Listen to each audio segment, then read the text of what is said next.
We're in a time right now where people don't know what to believe. Okay. There's too much information. Some of it is made up. Some of it is artificial. Some of it is from sources you can't trust or you don't really know. And so I think what we're trying to do at TNL as a brand that's been around for over 50 years and is super trusted by so many millions of readers is emphasize our authority. We were really there. We really had this experience, and here's why it might work for you or it might not work for you. Welcome to the Luxury Travel Innovators podcast. I'm your host, Adam Deflorian, founder and CEO of ACDS. Let's take off.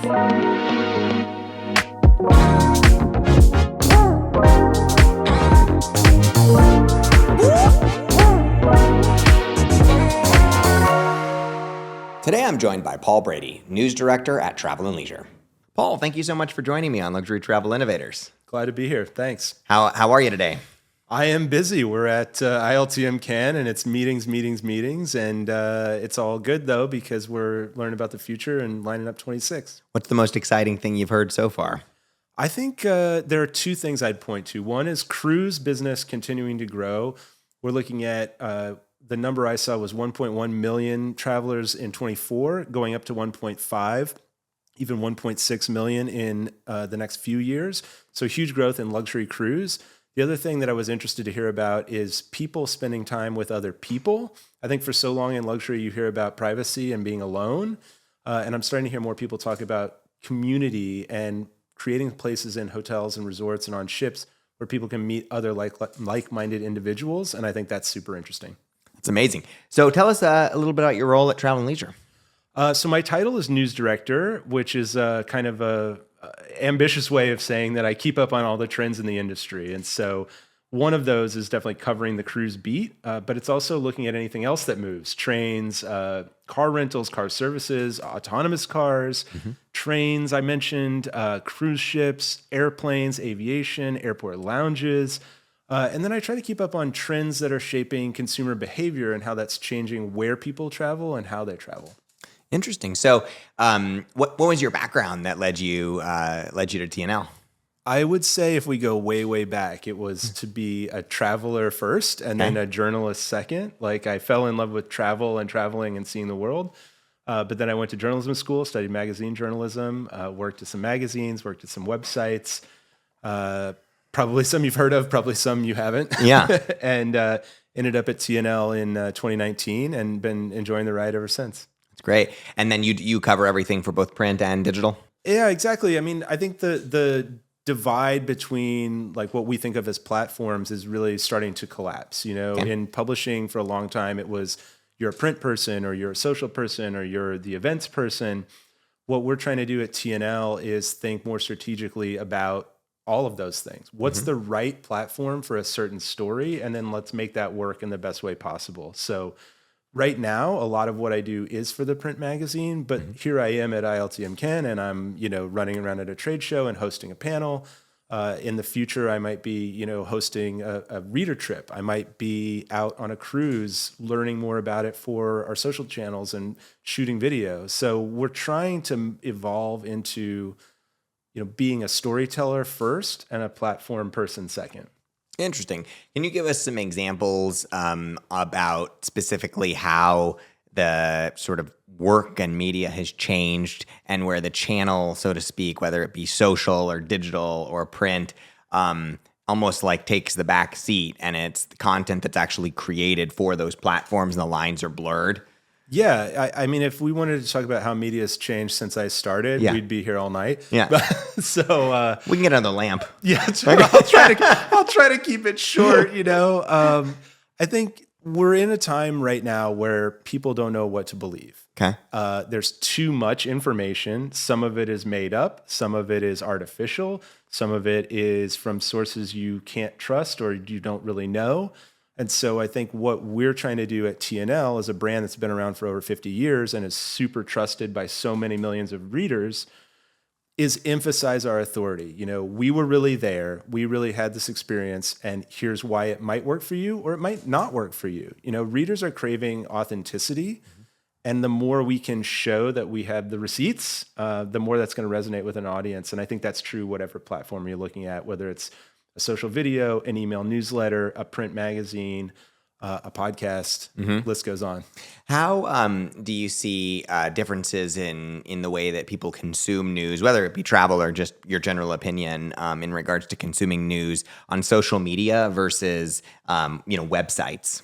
Yeah, well, the shift to video consumption is inescapable, right? People are on TikTok, they're on Instagram, they're on YouTube. I saw something the other day that YouTube is like the most used website in the world because, and if you think about it, you say, well, I don't use YouTube. But if you really look at your own habits, you pop on a YouTube, you learn how to fix a sink, or you learn what's great in Santorini, or you look at, I don't know, there's just always something on YouTube. And so a shift to video seems kind of permanent in a way, or at least permanent-ish.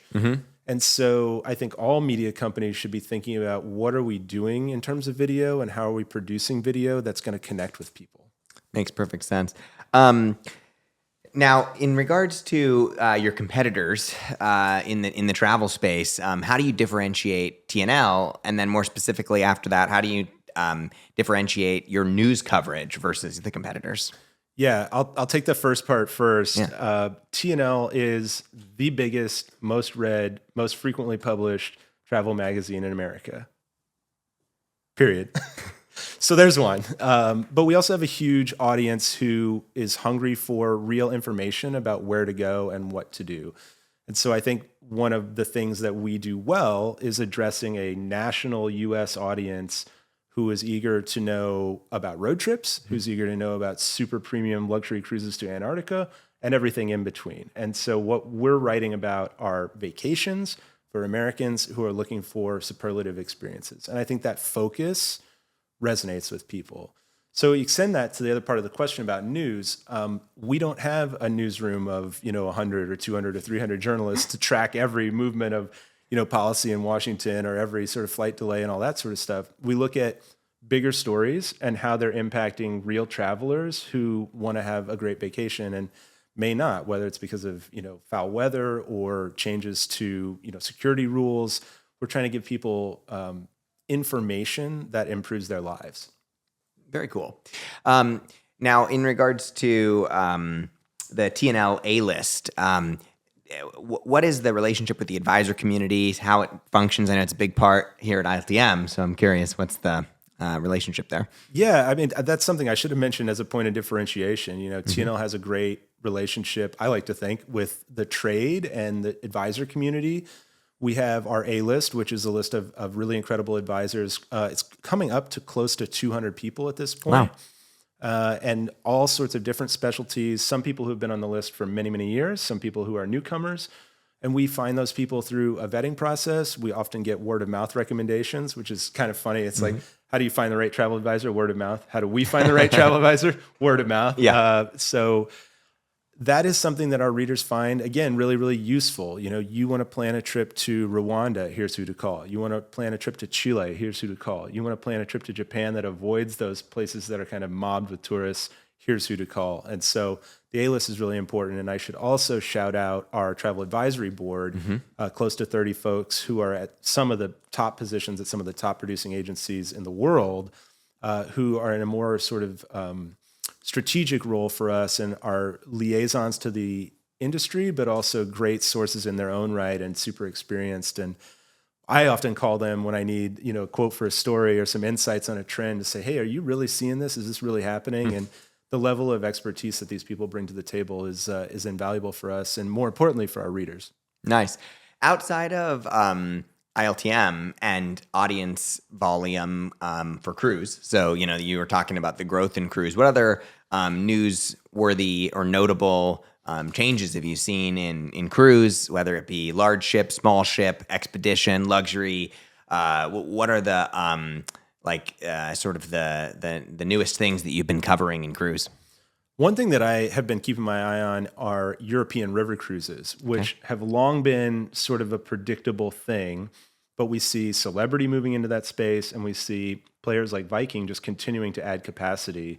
And I had the chance to go to Asta River Cruise Expo early in 2025, and I was blown away. There were thousands of advisors there learning about this style of travel, which is becoming more and more and more popular. Americans are loving the fact, it's the old cliche. You unpack once and you see all this different stuff. The truth is, it's a cliche for a reason, and people do love seeing Europe, and especially parts of Europe that aren't just overrun with tourists. So that's one that's on my mind. Expeditions continues to be huge. All of the hotel brands getting into sort of yacht-like experiences is really interesting. And then I would also say it's not quite cruise, but yacht charters. I mean, I joke with my friends because I'm a huge fan of the show Below Deck, but that show has done more for the yacht charter industry than I think probably anything other than the vast accretion of wealth that's going on in our society. But true yacht charters, especially to far-flung destinations, that's super interesting and something we're keeping an eye on, while also keeping in mind those trips are super expensive. And as a big title for all Americans, we also want to be sensitive to the fact that not everybody everybody might want $1 million vacation, but it's not for everybody, let's say. Totally. I recently had Jen from Riverside Cruises on the podcast, and she was talking a lot about how, the average age, right, of river cruise is dropping, especially in the ultra luxury space that she's in. And that they have seen, girls groups, they've seen younger couples, et cetera. Are you seeing the same, on a wider scale, that the age on river cruising is also decreasing? I think we're living in a time where people are so busy and overwhelmed, again, with information, some of it true, some of it not, overwhelmed by the news cycle, overwhelmed by work and life. It's stressful out there, that the opportunity to go on a cruise, even though people might be resistant to the idea of it, once you find out that in a week you can have everything done for you, everything handled for you, everything set up for you, all the tickets to the attractions booked, all the meals included, most of your drinks included, and you can only take a week off of work to do that and reset, whether it's with your girlfriends or it's with, your family, multi-generational group. Yeah. The value proposition of that starts to become really, really powerful, and people want, help. People want to be less stressed in their life, and a cruise line, whether it's on a river or the ocean or expedition, they kind of take over for you. And I think that's resonating with people once they, get over the kind of hump of getting on board. Well, and the changes on some of the luxury ships, right? They have the old celebrity ships that they've remade and are just total 5-star incredible ships. And it's amazing to see full king size beds, like large full size bathrooms. I mean, this is like,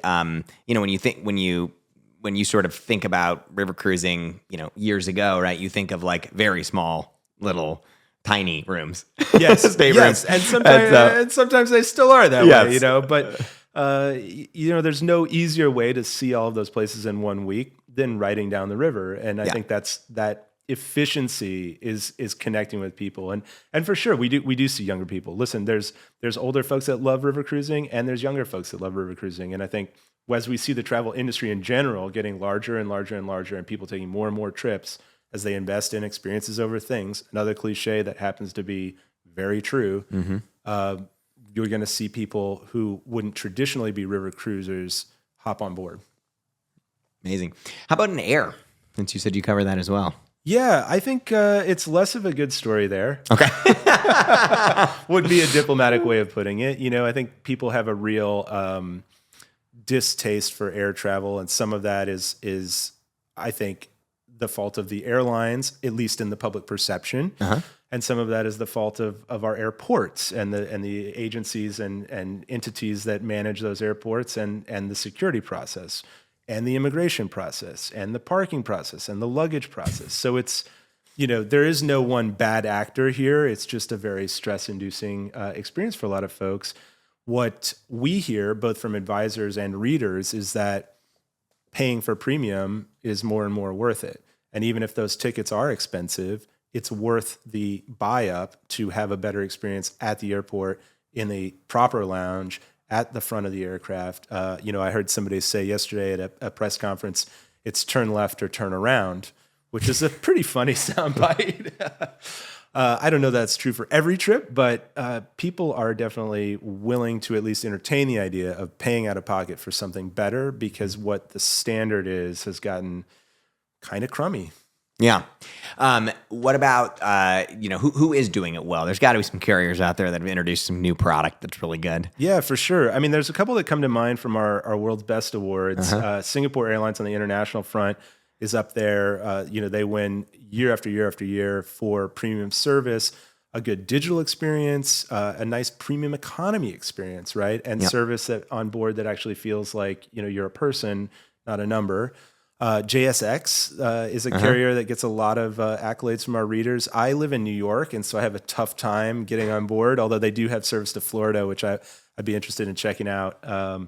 Delta, is a favorite for the New York people. Again, they have the safety and the regular sort of commodity of air travel down, but they're giving you that plus up of a little more space, a little more kindness, some actual hospitality training for the staff on board, better food and drink. And, the facilities in New York are really top of the line. So those three come to mind.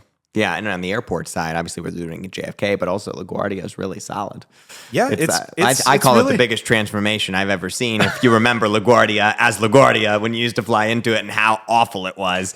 I mean, the place was really bad, and the transformation when you walk in, I think, is what makes it so eye-opening. Yeah, it's amazing what a little natural light will do for you. Yes, not being down those broken escalators into the basement that were yellow. Exactly. How about in trains? That's another one that a lot of our clients are getting into, especially Orient Express, for example, and many others too.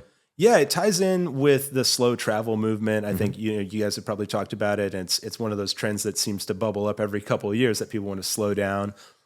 People also want to have these cinematic experiences, right? They want to dress up, they want to party, they want to get photos and videos for their own channels. And you can have that experience on these really high-end trains. We put on the cover a while back the Andean Explorer, which is another great example that combines a place like Peru that's so evocative with these slow trains. I would also mention, the luxury trains are amazing. Like, I'm happy to hop on board. We'll go sometime. But Brightline in Florida is another thing that's transformational. Private rail networks stepping up the game. And we have a story coming up about Brightline and its sort of transformative impact on South Florida. And so that kind of infrastructure story, which doesn't necessarily seem travel-y, quote unquote, is also something that we have an eye on. Now, what's your take on AI and how you're going to use it at Travel and Leisure, how you use it to sort of be more on top of what's next and what's new? Curious to hear. Yeah, we are definitely not immune to its effects, and we're definitely not unaware that it's out there. Travel and Leisure is part of a much bigger company called AIC, and we're owned by a publishing entity called People Inc. And People Inc. owns a ton of other brands besides Travel and Leisure, Food and Wine, Southern Living, Better Homes and Gardens, and of course People. And as an entity, we have set out very clear terms. We're People Inc. because we're for people and by people. So we don't use AI in the production of our content or to write our content or to script our videos.